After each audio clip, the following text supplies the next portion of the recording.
GS news Bharat, Udaipur, Rajasthan. Mewar के राजा महाराणा प्रताप की जयंती पर रुद्राभिषेक किया गया, माल्यार्पण किया गया। डॉक्टर प्रदीप जी कुमार द्वारा अलग उच्च संस्थान।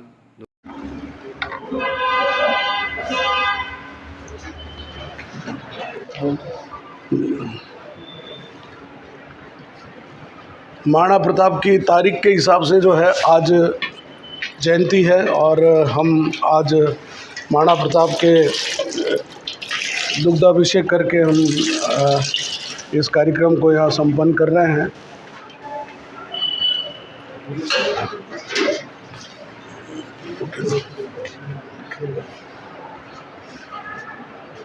तो महाराणा प्रताप की जय, तो महाराणा प्रताप की जय, महाराणा प्रताप की जय।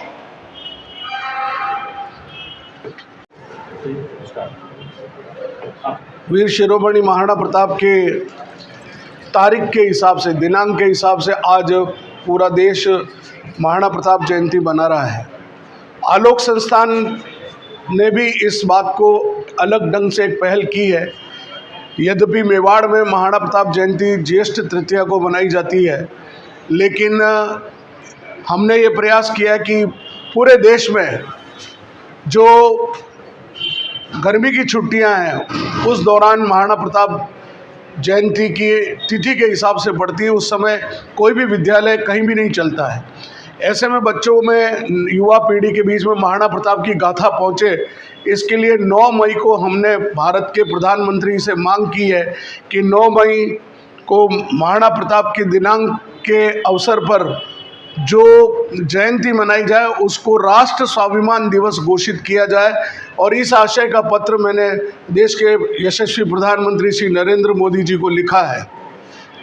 मेवाड़ के लोगों से भी मैं आग्रह करना चाहता हूं कि इसमें मेरा कोई दो प्रकार का कोई डिस्प्यूट नहीं है कि प्रताप जयंती आप नववर्ष मनाने वाले लोग और तिथि के हिसाब से मनानी चाहिए, तो मैं तिथि के हिसाब से भी प्रताप जयंती मनाता हूं। जैसे हम हनुमान जयंती 2 बार मनाते हैं। एक हमारी हनुमान जयंती रूप चौदस के दिन मनाई जाती है और एक हनुमान जयंती चैत्र पूर्णिमा के दिन मनाई जाती है, यानी 2 बार जयंती मनाई जाती है।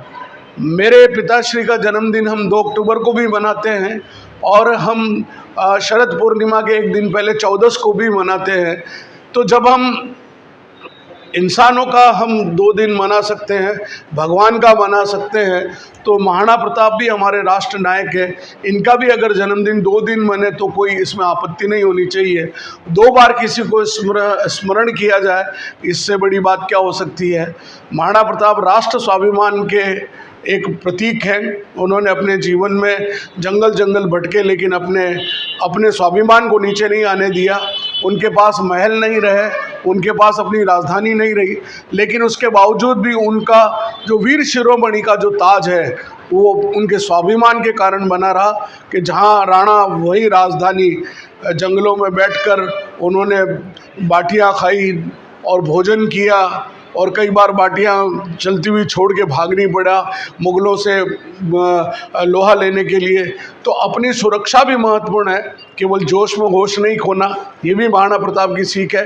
हल्दी घाटी के युद्ध में उन्होंने जब कहा कि राणाओं को आप जिंदा रहेंगे, आप रहेंगे तो मेवाड़ बचा रहेगा, तो प्रताप को उस समय वहाँ से पलायन भी करना पड़ा युद्ध हल्दी घाटी के मैदान से। लेकिन हल्दी घाटी का युद्ध एक कूटनीतिक युद्ध था, होने को तो वो 3 घंटे का युद्ध था, लेकिन इस 21 सितंबर को जब वापस मुगल सेना यहाँ से चली गई, गोगुंदा में घोड़ों का मांस खाकर, कच्चे आम खाकर, जब वो उनको पैचिस हो गई, बीमार हो गए, तो वो 21 सितंबर को मेवाड़ छोड़कर चले गए। 21 सितंबर को, यानी कि जो 9 जून को 18 जून को जो हल्दी घाटी का युद्ध था, इस बार 9 जून को प्रताप जयंती मनाई जाएगी और 18 जून को हल्दी घाटी दिवस है।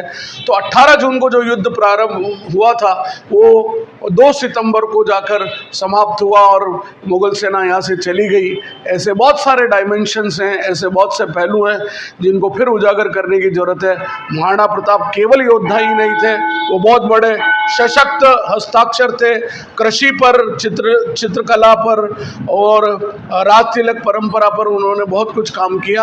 आदि प्रताप के इस पुण्य दिवस पर दिनांक के हिसाब से जयंती के अवसर पर मैं आप सभी से निवेदन करता हूं कि इन बच्चों को ये महाराणा प्रताप की गाथा पहुंचे।